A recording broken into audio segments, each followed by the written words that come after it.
जय माता दी। आज हम जिस विषय पर चर्चा कर रहे हैं वो है अमावस्या, जो कि दिसंबर महीने में 12 दिसंबर को आ रही है। और विशेष उस दिन जो दिन है वो है मंगलवार, जिसे हम भौमवती अमावस्या भी कहते हैं। और ये साल की आखिरी अमावस्या है। तो इसमें हमने विशेष ऐसे प्रयोग करने हैं, विशेष ऐसी कृपा पानी है कि पितरों के साथ साथ हमें भगवान की भी विशेष कृपा मिले। तो आज कुछ आपको उपाय आपके लिए, जो आपके लिए बेनिफिशियल हो, आपके लिए लाभदायक हो, आपको सुख समृद्धि दे। आपका अगर ऋण है तो उससे आपके ऋण की आपके से मुक्ति हो। तो आज उसी प्रयोग को लेकर मैं आपके सामने आई हूँ।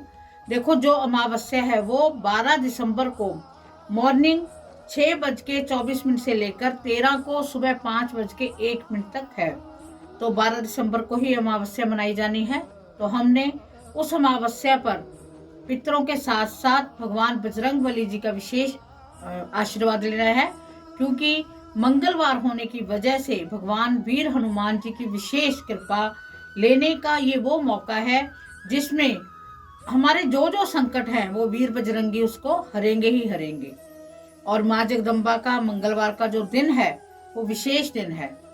तो आज हमने ऐसा क्या करना है जिससे बजरंगबली भी खुश हो जाएं और हमारे जो भी दिक्कतें हैं उनका भी समापन हो जाए। तो हमने अमावस्या के दिन सुबह नहा धोकर स्नान कर अच्छी तरह शुद्ध वस्त्र पहनकर अपने पितरों के लिए खीर अवश्य बनानी है। और इसके साथ आपने कोई भी जैसे हम पराठा कह लेते हैं, पूरी कह लेते हैं या फुल्का कह लेते हैं, और उनके निमित्त आपने अवश्य निकालना है। और वो अगर हो सके तो कौओं को, नहीं तो आप कहीं भी आप पक्षियों को डाल सकते हैं। उससे आपके घर में जो भी आपके पितर, अगर आपको लग रहा है कि किसी न किसी काम में विघ्न हो रहा है, आप बड़े परेशान हो, तो वो विघ्न आपके घर का समाप्त हो जाएगा। इसके साथ हमने वीर बजरंगबली जी की विशेष कृपा पाने के लिए बरगद के पत्ते पर एक आटे का दिया बनाकर उसमें 4 बाती लगाकर बीच में 2 लौंग डालकर हनुमान जी के मंदिर में जाकर उनके आगे समक्ष दीपक जगाना है। और उसके साथ आपने हनुमान चालीसे का पाठ करना है।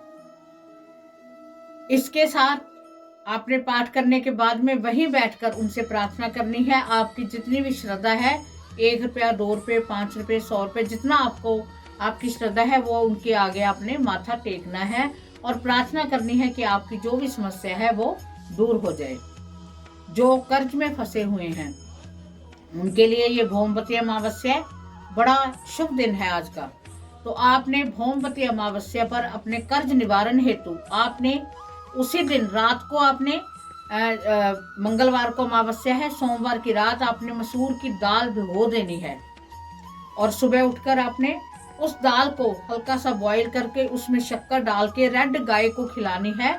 जो कर्ज से पीड़ित है, आपकी कोई भी समस्या है, तो आपने अपने सिर से उसे 7 बार उतार कर फिर वो गाय को खिलानी है। और कर्ज निवारण के लिए आपने प्रार्थना करनी है। उसमें शक्कर के साथ साथ थोड़ा सा गुड़ और थोड़ा आधी चम्मच देसी घी भी आपने अवश्य डालना है। ये उपाय बड़ा सटीक उपाय है, आप देखना आपकी समस्या वाकई ही खत्म हो जाएगी। इसके साथ आपने मंगलवार को अगर हो सके तो 21 लौंग लेकर आपने 21 लौंग लेनी है। आपकी जो भी समस्या है वो समस्या अपने बोलते हुए, आपने मान लो आपकी धन की समस्या है, आपकी कोई कारोबार की समस्या है, बोलते हुए उसका हार आपने बनाते जाना है 21 लौंग का। और वो हार आपने भगवान वीर हनुमान को चढ़ाते हुए अपनी प्रार्थना करनी है कि हे वीर हनुमान, हमारी इस दिक्कत को दूर कीजिए, हम बड़े परेशान हैं। तो आप देखना, आपकी श्रद्धा, आपकी भावना अगर सही हुई तो आपको अवश्य ही इस बात से निजात मिलेगी कि आपकी वो समस्या अब बिल्कुल रियली में खत्म हो गई है। अमावस्या की रात्रि आपको पता है कि अंधेरी रात होती है। बड़े प्रयोग होते हैं, बड़े उपाय होते हैं इसमें। आपका कोई बुरा वक्त चल रहा है, आपको लग रहा है कि मैं बड़ा कोशिश करता हूँ कि इस बुरे वक्त से बाहर निकलूं, फिर मैं फंस जाता हूँ। आपने अपने घर से चप्पल पहनकर जानी है और पहनकर आपने चौराहे में जाना है। चौराहे में वहां आपने चप्पल उतार कर पैदल ही आना है। ये नहीं कि आपने एक्टिवा उठाई या मोटरसाइकिल लिया या कार ली, वहां पर बैठे, चप्पल पहन के गए और उतार के वहीं पर बैठ के आगे नहीं, क्योंकि आपके जो कदम है वो आपके दुर्भाग्य को पीछे छोड़ते हुए आएंगे। आपने ऐसा करना है, आपने वहां जाकर वो चप्पल वहां उतार आनी है और नंगे पैर अपने घर वापस आ जाना है। आप देखना आपका जो दुर्भाग्य है, आपकी जो दरिद्रता है वो समाप्त हो जाएगी। आप ऐसा करें, आप देखना आप पर कितना आशीर्वाद मिलता है आपके पितरों का और आपके देवी देवता का।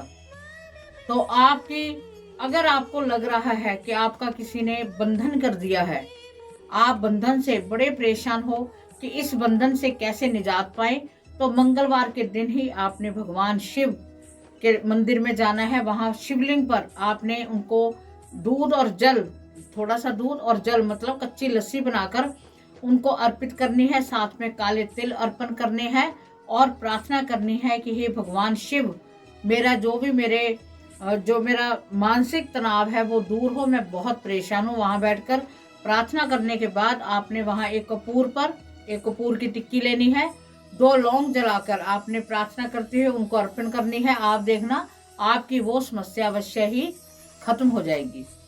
और आप विशेष ध्यान रखा करें कि जब अमावस्या होती है उस रात को अपने किचन में 1 लौंग और 2, अगर आप 1-2 लौंग और 1 कपूर की टिक्की पर अगर आप जगाते हो एक दिए में, और उसके बाद में आपने किचन में नहीं जाना, मॉर्निंग में ही जाना है, तो आपको इसका विशेष लाभ मिलेगा। आपके पितरों के साथ साथ आप पर आपके देवी देवता भी प्रसन्न होंगे। ऐसी छोटी छोटी जानकारी लेकर मैं आपके लिए आती रहती हूँ। तो आपने ही भगवान विष्णु का और वीर बजरंग बली का विशेष आशीर्वाद लेना है और अपने पितरों का विशेष आशीर्वाद लेने हेतु ये छोटे छोटे उपाय करें। आप देखना आप पर विशेष कृपा होगी। आपके जो भी दुख हैं, कष्ट हैं, उनका निवारण होगा। हमें छोटे छोटे उपाय करते रहना चाहिए, क्योंकि इसमें कोई ज्यादा पैसा खर्च नहीं होता, पर हमारी जो श्रद्धा है वो कहीं ना कहीं, भगवान कहते हैं कि भगवान श्रद्धा के ही भूखे होते हैं। उन्हें कुछ खाना पीना नहीं होता, सिर्फ श्रद्धा है तो उन्होंने सब कुछ खा लिया। जैसे हमने एक प्रसाद बनाया, हमने वहां चढ़ाया, उसके बाद में हमने स्वयं ग्रहण करते हैं। तो एक श्रद्धा और भावना ऐसी होनी चाहिए और विश्वास ऐसा होना चाहिए कि आपके जो कार्य हैं वो संपूर्ण हो। तो उम्मीद है, मैं माँ जगदम्बा से प्रार्थना करती हूँ कि आप सभी के जो जो आपकी इच्छाएं हैं वो माँ जगदम्बा अवश्य पूरी करे। सभी को पता है कि रामायण का पाठ कंटिन्यू चल रहा है, तो आप अपने घर में रामायण को अवश्य सुने। जहाँ पर रामायण का वास होता है, जहाँ पर रामायण का प्रचारण होता है, जहाँ पर रामायण का श्रवण होता है, वहाँ वीर बजरंग बली वहाँ पर विराजमान होते ही होते हैं। जो माँ की भी आराधना करते हैं, भगवान राम की भी विशेष आराधना करते हैं। तो आप सबको भगवान की, परमात्मा की, माता रानी की विशेष कृपा प्राप्त हो। इसी के साथ जय माता दी। चैनल को ज़्यादा से ज़्यादा सब्सक्राइब करो, शेयर करो, जो सभी इसका लाभ ले सके।